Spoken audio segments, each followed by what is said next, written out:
Another impromptu press conference with Prime Minister Støre of Norway, as you just said, in the White House. It's only very recently wrapped up.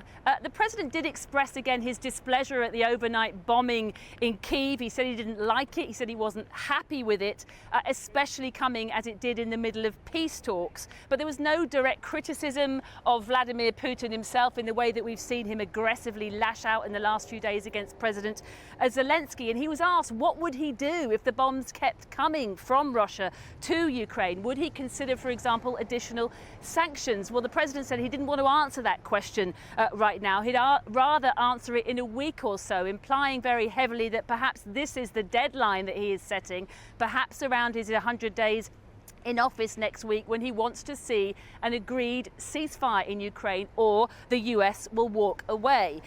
And he was asked whether or not Putin, therefore, was the obstacle to peace. He said, no, I don't think he is. And then crucially, he was asked this, Matt. He was asked then what concessions Russia was prepared to make to bring about the ceasefire. Just listen to what President Trump said.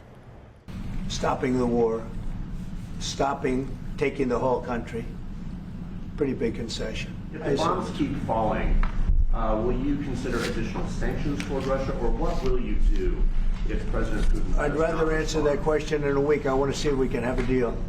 No reason to answer it now, but I won't be happy. Let me put it that way. Well, throughout, the president continued to express this confidence that a deal can be done. He said that both sides want peace. He said that he was putting pressure on Russia and Ukraine to bring about that peace. But as you heard just there, that doesn't seem to include any concessions whatsoever from Russia to bring about the ceasefire, other than the fact that Putin has agreed not to continue to try and take the whole of Ukraine. That's the concession, and that is not one we are sure that President Zelensky or Ukraine will see as any consolation.